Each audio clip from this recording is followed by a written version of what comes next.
All right, we're joined by now Eagle FC fighter Kevin Lee, who's got his first fight coming up. Kevin, how's it going, man? What's going on? What's going on? I don't know if we can necessarily call me that, but we could just call it Kevin Lee, Yeah, MMA fighter. Let, yeah. let's let's just say MMA fighter. How about that? Obviously, headlining this card against Diego Sanchez. Like we talked, like the day of that press conference, you said they floated out Diego. That was a name you're interested in. So, how hmm quickly after that did this get done? Yeah, I was happy that they were working with me in choosing the opponent, and it got done kind of quick. It got done maybe in a week, 2 weeks. So it showed me that they took it serious and was taking my requests and stuff serious and my career too, because now this is like the perfect catapult into a bigger fight. And with Diego, like everyone kind of knows who he is, like tough hmm one guy, like just everything he's kind of accomplished. So, like, what do you think a win over him does for your kind of career and like your start of your run in Eagle? Yeah, I feel like this fight does a lot. Like you said, everybody knows him. He's well respected. You know what to expect from him. And at this point in my career, everybody kind of knows me. You know what to expect. I'm gonna go out there. I'm gonna fight hard.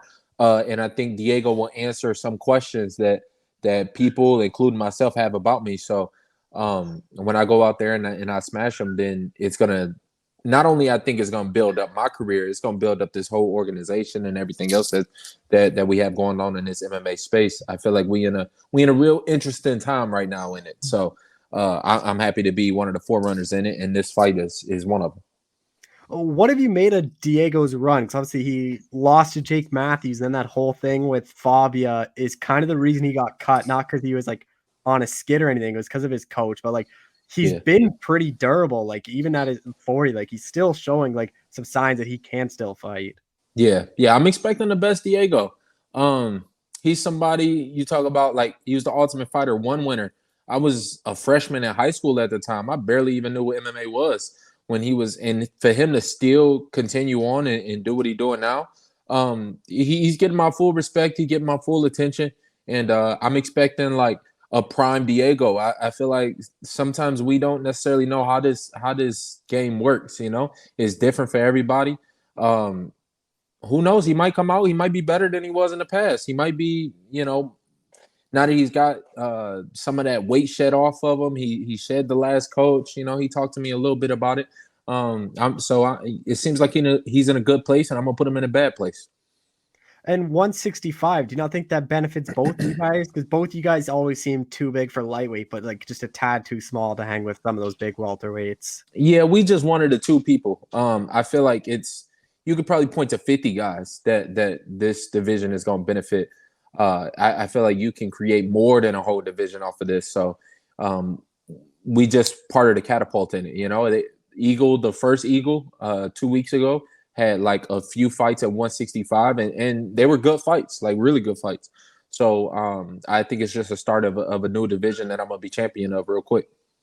I didn't ever understood why the UFC wouldn't do it. Like it was the quickest way for me in my mind to get Connor a title shot. He could Yeah, fight for that inaugural belt. You have yeah, like Colby could go, RDA could go, like Diaz, Poirier, like it would be yep. like easily the best division. Like you would have went there, like it would have been the best division in their like whole company, but I don't know why they would never do it. Yeah, and now you see everybody is kind of flip flopping divisions, something that they avoided for a long time, but it's out of necessity. When you hear about uh like you just said, Dustin Poirier wants to go up to 170 now. He's tired of making that cut.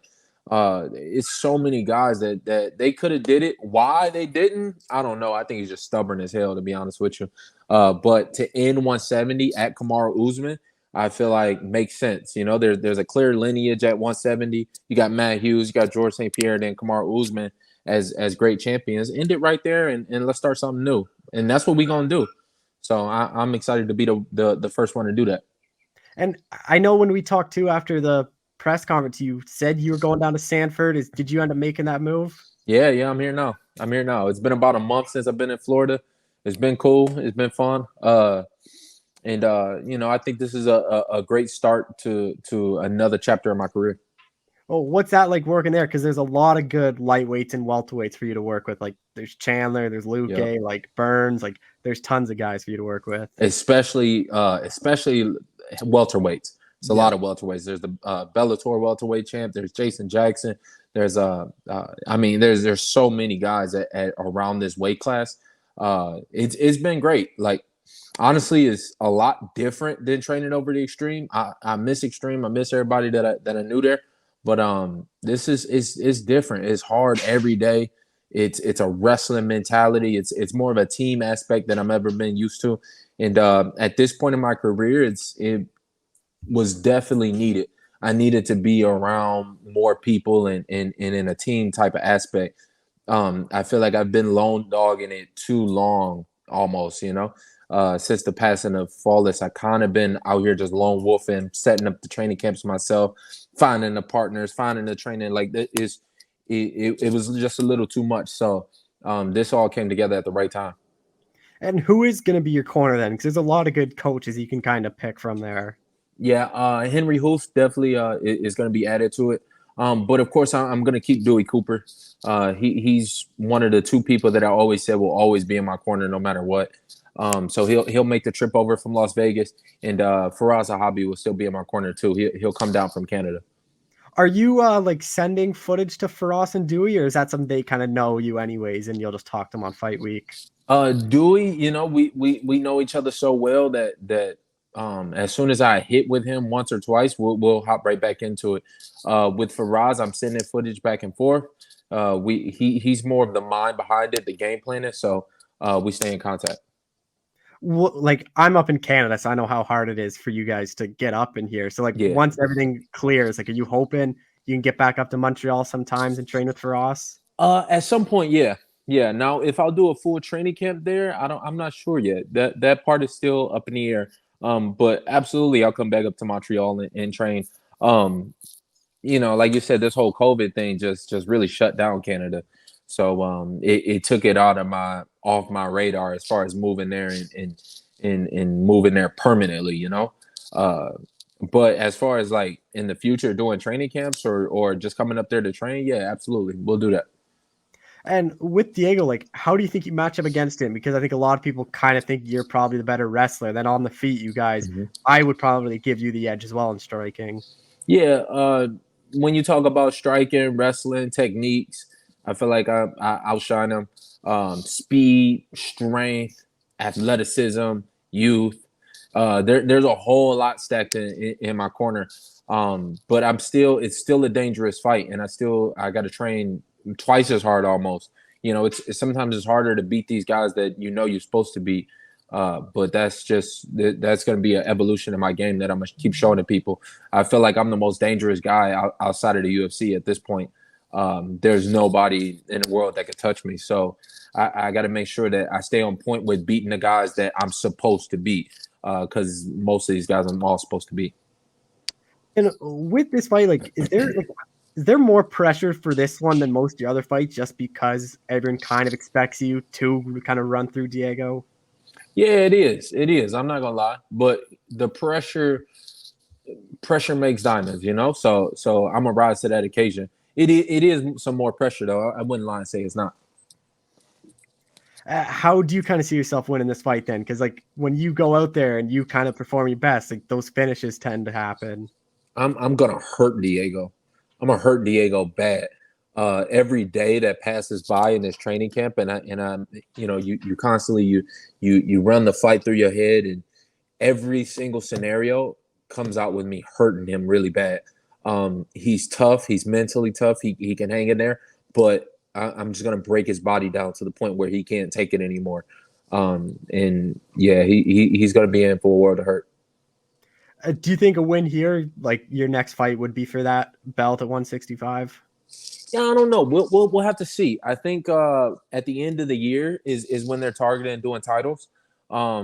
There's a title fight underneath my fight, so I want to see kind of the logistics around that title. And by the end of the year, I might get one more in. But we're gonna see. We're gonna see. Yeah, like what is kind of the goal for you with this? Like, are you hoping to get probably this one and at least one more? And I imagine. The goal is world championship. To wrap that belt around my waist. That's number one. To be a world champion in MMA, I feel like Now we're at this weird junction where we're separating from these big organizations. You know, it's long been known that the UFC doesn't have the best fighters necessarily.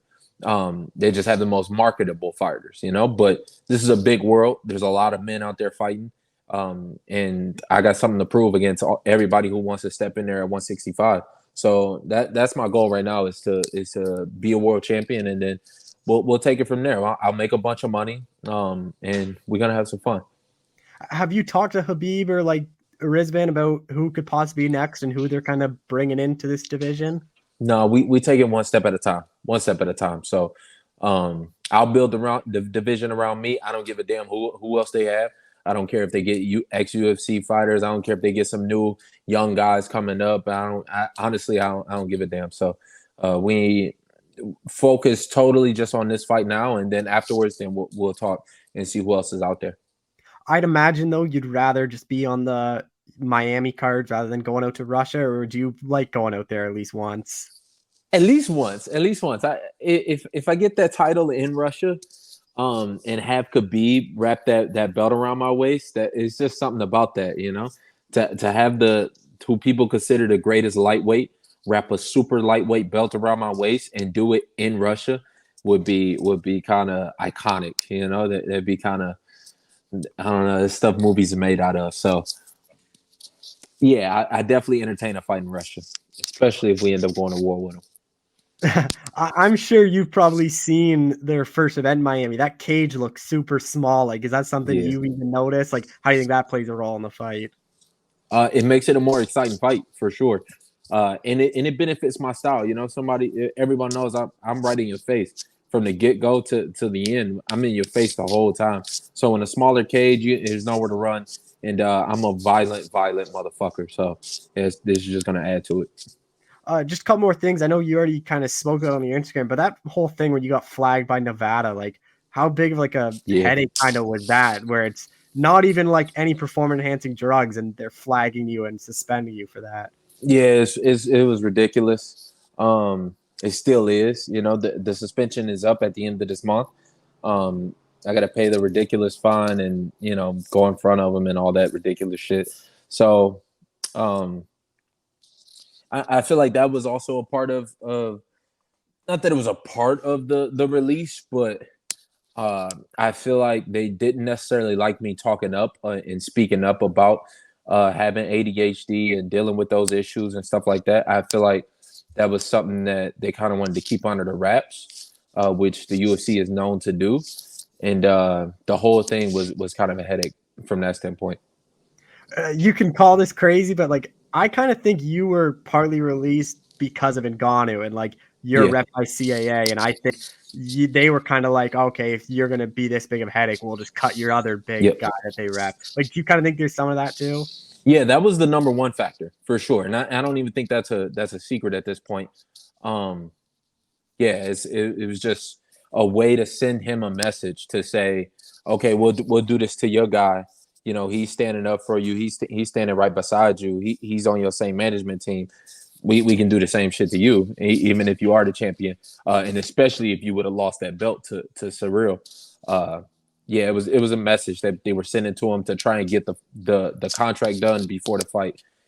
The thing with that, I'm forever gonna be tied into that Nagano situation at this point.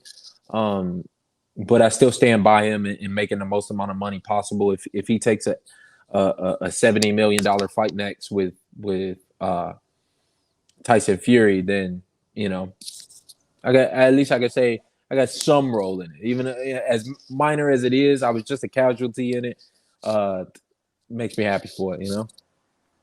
And with dealing with Habib and like Rizvan, like, is it a lot better? Like, because Habib's all about like relationships and like being loyal with his family and stuff, and where like the Yeah. UFC is more of a business. Like, has it been a lot better dealing with them on the back end and like contract negotiations and all that? Yeah, absolutely. That's why I say that we're in this transition phase, and from the business side of MMA, it's much better dealing with somebody when they don't just hold their power over you like that. Is, you know, me and him know each other personally. We can have these type of conversations. With the UFC, there is no conversation to be had. And if that's the way they want to continue running a business, good. They'll keep getting these contender series guys, and they'll keep getting other guys that will kind of fall for that while they're broke and kind of need the money and will just take however you treat them. But I feel like we're going to be in a transition phase where you start seeing fighters have a lot more power to throw their own shows and do their own thing and work with the people that they really want to work with. And honestly, I feel like that's going to grow the sport. At this point, we're not just a fringe sport anymore. People all around the world know the UFC. So now it's time to introduce them to MMA. And I feel like that is the next evolution of how this sport is growing. And for me to be one of the guys to see it go from really nothing, the VHS, the DVDs, and into what it is now, I can see how much more room for growth it is. Do you think we'll ever see a day where maybe not even fighters unionize, but maybe it is closer to like the NHL and the NFL where it's like a 50-50 revenue split? Just because like, even though people hate him, like I have friends that don't really know anything about UFC or their pay. When Jake Paul started talking about it, they were texting it like they actually only make like 12 and 12 to start. I'm like, yeah, it's like 12 and 12, 10, 10. Like, and like, especially you and Ngannou bring it up. Like, it seems like now the public is starting to really kind of see what you guys make. Like, do you think anything will eventually ever happen like that? I think laws will probably be enacted to protect us against some of these things that promoters use against us. I mean, this type of stuff has always happened, right? Whenever you got the big promoters and the people that's actually doing the work, people are always going to try and take advantage. It's happened in boxing before, and what saved them was the laws, the Muhammad Ali Act and things like this. There's none of that in MMA, and I feel like the more people are aware and talking about this stuff, eventually some laws will get passed. Now, if a union is created, something like that, I don't necessarily know at this point, especially with considering how against it the UFC is and against calling us employees, even though you basically are an employee when they treat you like that. I don't necessarily know of a union, but laws I think will come out, and then I think you'll see a lot more people being their own promoters, and it'll go the way that boxing is now, where the big fighters are the big promoters. They're getting the money. They're bringing the people to watch them. And we getting more of a fair share that way.